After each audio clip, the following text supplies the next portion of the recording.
Let's start out with some simple things. What is your name and when were you born? Anh tên gì cho biết. My name Thái. Ngày sinh. Ngày sinh là March 746. What year? 46. Oh, 1946. Gia đình của anh, chỗ anh ở và thời gian anh sống lớn lên là ở đâu? Nhỏ và lớn lên thì tôi ở tại thành phố Huế, Huế City. Oh, Huế City. Yeah. Okay. And what was your parents' jobs in the city of Huế? Cha mẹ làm công việc gì?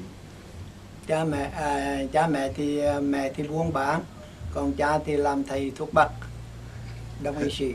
His mom is a marketing and his father is a medicine. Okay. Did you have any siblings?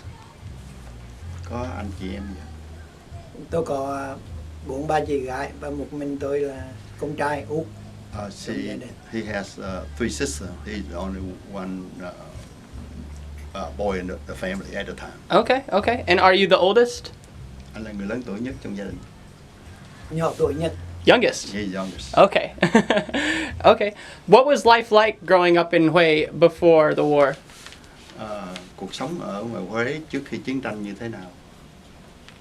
Trước khi chiến tranh thì cuộc sống ở Huế thì không có giàu lắm, mà không có nghèo lắm, bình thường, bình. It's an average living, peacefully. Mm-hmm. And did you have a good childhood or was it very rough circumstances? Thời gian anh còn trẻ, còn bé là lớn lên trong cái thời gian đó là bình an hay là có gì khó khăn gì trên cuộc sống ở Huế không? Không, bình an. Peacefully. Mm. During the war with the French, what do you remember going on in Huế? Was there much fighting with the French in Huế City, or was that region mostly peaceful? Giữa chiến tranh người Tây với Việt Nam thời trước đó, anh có biết nhiều về vấn đề đó không?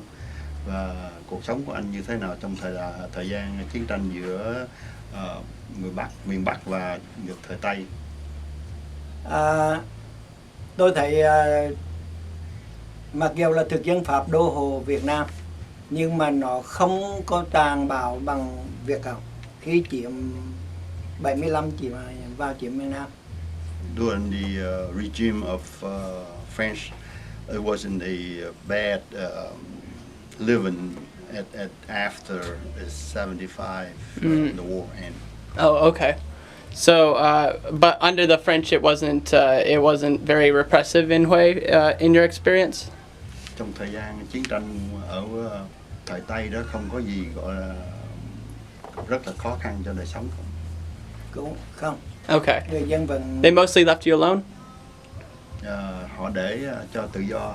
Vâng. Oh, okay. So, as the war started, where did your family lie? Was everyone in your family in favor of the Southern government, or did you have some siblings or cousins who sided with the communists? Khi mà thời gian chia đôi đất nước, cái gia đình anh ở Huế có ai trong gia đình anh em bà con gì ở bên miền Bắc không, hay là tất cả ở trong bên đây vị tuyến 17? Sau khi hiệp định năm 54 được ký kết thì tôi được biết là gia đình của tôi, riêng gia đình của cá nhân tôi thì không có ai đi ngoài Bắc hết, nhưng mà anh em bà con chú bác đều có người đi ngoài Bắc. When they signed the agreement in 1954, his family is remaining in Huế, but some cousin relative had someone in north. Interesting, very interesting. So at that time when there was this split between the North and the South, were your feelings already very in favor of an independent South Vietnam, or did you want to see Vietnam as a whole united under the Southern government, or were you more interested in just maintaining South Vietnam as a different country? Trong thời gian chia đôi đất nước, anh có ước nguyện là Việt Nam trở là một nước, hay là Anh muốn cái miền Nam là coi như cai trị luôn miền Bắc. Sau khi chia đôi đất nước thì ước vọng thì mong muốn rằng là đất nước thống nhất, nhưng mà không thống nhất được là lý do là vì tham vọng của miền Bắc, cho nên muốn thôn tính miền Nam để nó dâng cả nước Việt Nam cho Trung Quốc. After the divide, he wishing they are marching in one unit, one country, but the regime of the North, they too far in the communists, so they fight for, with the Chinese support. So that's what it is. Okay. What were your feelings under the Ngo Dinh Diem regime? Did you view him as a good leader, or did you think that there were a lot of problems with the way he was running the country? Anh nghĩ thế nào về ông Ngô Đình Diệm khi ông là tổng thống miền Nam? Ngô Đình Diệm là tổng thống của miền Nam thì ông rất là good, là vì có tự do đi lại, tự do biểu tình, tự do báo chí, nghĩa là người dân miền Nam rất thoải mái. During the term of Ngô Đình Diệm, the life is better. They had a freedom and also freedom of press, freedom of speech, and language and all. It was great, he said. How would you compare the way Ngo Dinh Diem ran the country to President Thieu? Anh so sánh giữa ông Diệm với ông Thiệu như khác nhau chỗ nào? Thì ông Diệm là dân sự mà ông Thiệu là quân đội, thì hai bên thì cũng đời sống của một chế độ nó cũng xem, mà hơn nữa ông Diệm á, là thời kỳ ông chấp chắn á, là thời kỳ 9 năm đó là chưa có chiến tranh, mà ông Thiệu lên á, là khi đó là chiến tranh bắt đầu bộc phát. During the change between the time of Ngô Đình Diệm is he was a civilian life. He not in the army, but the Thieu is he in life of service, which is military, and at the time different between two presidents.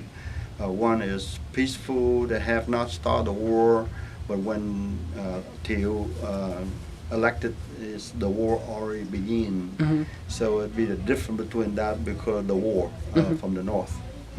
But before that, the Viet Cong were involved in some minor skirmishes with the government forces, like at the Battle of Ap Bac. Thời gian đó của những người giải phóng miền Nam Việt Nam đó, họ có những cái khu vực của họ đánh giặc trước khi chiến tranh miền Bắc tràn ngập vô đó. Anh thấy như thế nào? Thì sau khi ông tổng thống Ngô Đình Diệm bị sát hại thì Dương Vương Minh lên nắm, thì cái hệ thống ấp chiến lược nó bị bãi bỏ, cho nên vì cái chuyện đó mà quân đội miền Bắc nó tràn vào miền Nam bằng cái ngõ là gọi là đường mòn Hồ Chí Minh, cái ngõ Lào qua xâm nhập miền Nam.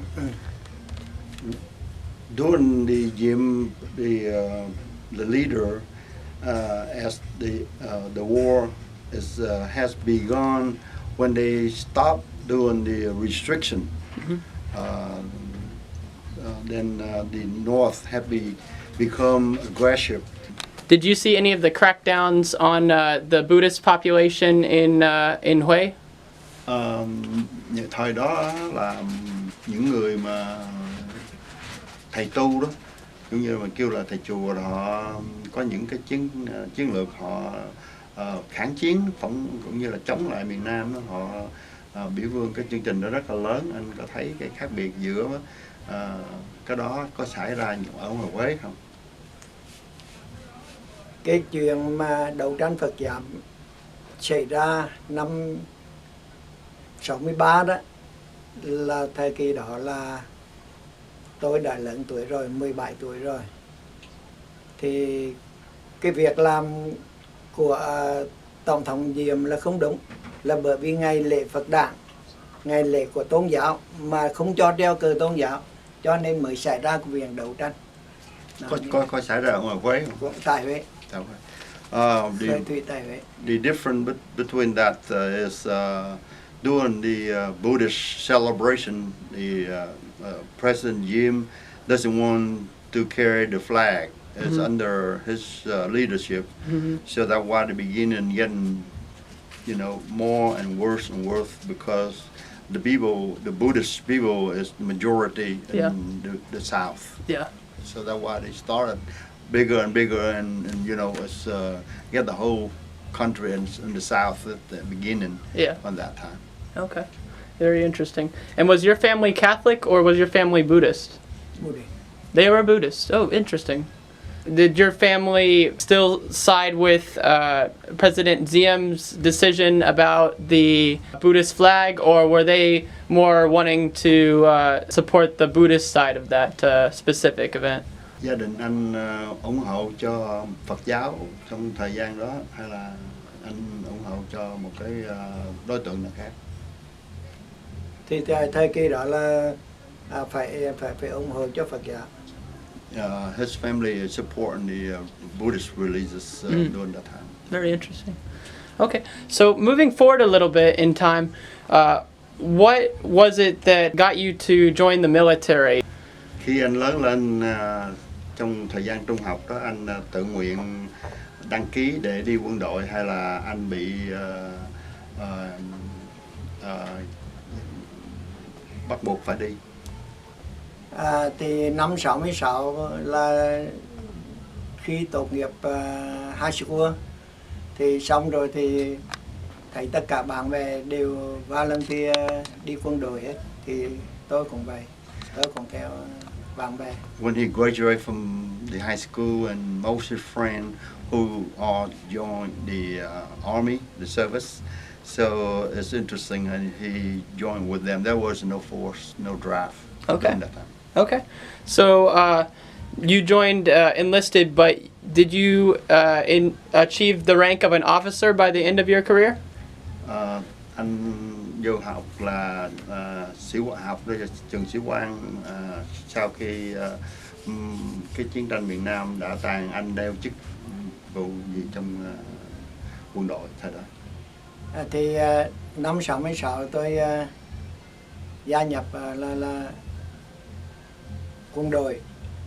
Tôi thi tủ tài 2 rớt, thì tôi chán quá, tôi đi chơi, mà lúc đó là bị bắt, chưa trình diện kịp đi lính thì bị bắt, thì đưa vào quân trường thì bị phạt, là tôi đi hạ sĩ quan xong rồi đến năm 70 tôi mới đi sĩ quan, là đi khóa 170 sĩ quan đặc biệt. Và từ lúc đi hạ sĩ quan năm 67 thì tôi đã đổi về sư đoàn 1. Khi ra trường ra sư đoàn 1 và tôi ở đơn vị áp báo. In 1967, he joined the army, and he not training as an officer. So until 1970, then he a special training, so he become an officer, like here called a warrant officer.